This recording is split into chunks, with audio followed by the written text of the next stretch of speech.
Marie Curie, born Maria Salomea Skłodowska on November 7, 1867 in Warsaw, then part of the Russian-controlled Kingdom of Poland, emerged from a modest, intellectually vibrant family to become one of history's most iconic scientists.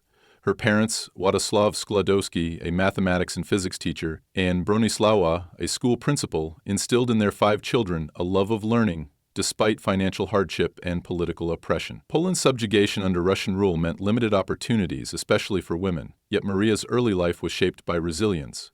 She lost her mother to tuberculosis at age 10 and her eldest sister Zofia to typhus shortly before, tragedies that deepened her stoic resolve.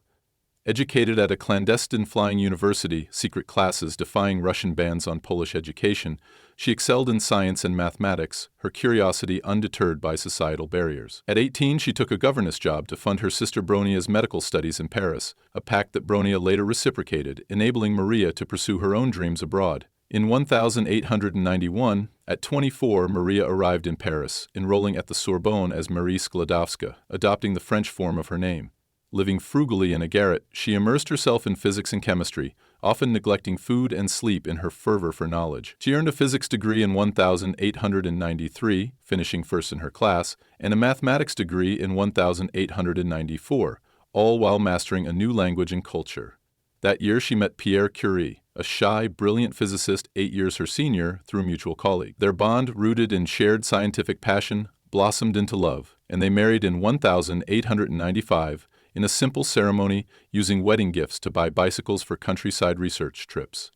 Pierre, already noted for his work on magnetism, became her collaborator, setting the stage for discoveries that would redefine science. Their first daughter, Irene, arrived in 1897, born into a household where lab work and family life intertwined, a balance Marie maintained with fierce determination. Marie's scientific journey took a momentous turn in 1896, when Henri Becquerel discovered that uranium emitted mysterious rays. Intrigued, she chose this phenomenon, radioactivity, a term she later coined, for her doctoral research. Working in a cramped, leaky shed at the School of Physics and Chemistry, she devised a systematic method to measure these emissions using Pierre's electrometer, revealing that radioactivity stemmed from the atom itself, not external forces. Her 1898 hypothesis that thorium was also radioactive expanded the field, but her greatest breakthrough came with the discovery of new elements. Analyzing pitchblende, an ore richer in radioactivity than uranium alone, she and Pierre identified polonium, named for her homeland, in July 1898, followed by radium in December. Isolating these elements required grueling labor. They processed tons of pitchblende in their makeshift lab, boiling and refining it under harsh conditions to yield minute traces of radium chloride by 1902. This work earned Marie her doctorate in 1903, making her the first woman in France to achieve that milestone, and cemented the Curie's global renown. The early 20th century brought acclaim and tragedy. In 1903, Marie and Pierre shared the Nobel Prize in Physics with Becquerel for their radioactivity research. Marie becoming the first woman Nobel laureate, though she nearly missed recognition until Pierre insisted on her inclusion. Fame brought scrutiny. The French press often portrayed her as Pierre's assistant, despite her equal contributions. Their second daughter, Eve, was born in 1904, adding joy amid relentless work. Yet, on April 19, 1906, Pierre's sudden death in a carriage accident left Marie devastated. At 38, a widow with 2 young girls, she refused a pension and instead took Pierre's teaching post at the Sorbonne, becoming its first female professor. Driven by his memory, she continued their research, establishing the Radium Institute in Paris by 1914 to advance radioactivity studies. Her perseverance paid off in 1911 when she won a second Nobel Prize, this time in chemistry, for isolating radium and defining its properties. The first person to win in 2 sciences, a feat reflecting her singular brilliance. World War I tested Marie's ingenuity anew.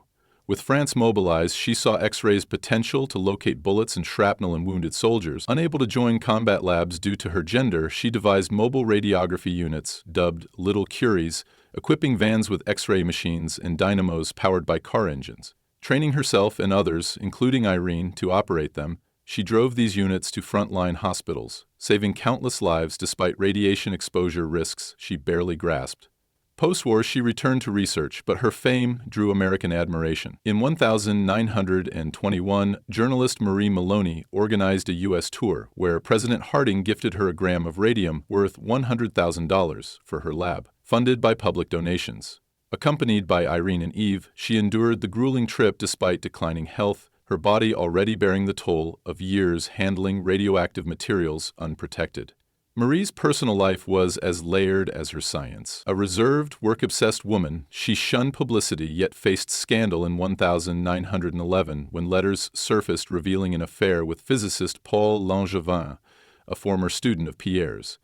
The French press vilified her as a foreign temptress, overshadowing her Nobel win that year, though loyal friends and her focus on work shielded her from despair. She raised Irene and Eve with a blend of austerity and intellectual rigor.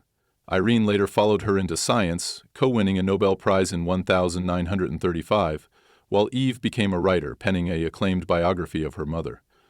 Marie's Polish roots remained a quiet pride. She taught her daughters the language and supported Poland's independence, but she embraced France as home, contributing to its scientific prestige while advocating women's education. By the 1920s, Marie's health faltered, her hands scarred and eyesight dimming from radiation exposure. She dismissed these as occupational hazards, unaware that her pioneering work was slowly killing her. Her lab notebooks, still radioactive, testify to her fearless immersion in her craft. She continued leading the Radium Institute, mentoring scientists and pushing medical applications of radium, like cancer therapy, despite growing frailty.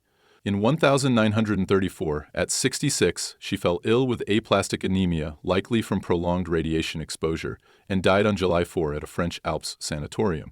Buried beside Pierre and So, she was later reinterred in the Pantheon in 1995, the first woman honored there for her own achievements, her coffin lined with lead to contain its lingering radioactivity. Marie Curie's legacy endures on February 22, 2025, as a testament to intellect and grit. Her discoveries birthed nuclear science, transforming physics, chemistry, and medicine, radium's glow illuminating both healing and harm as its wartime use foreshadowed atomic power.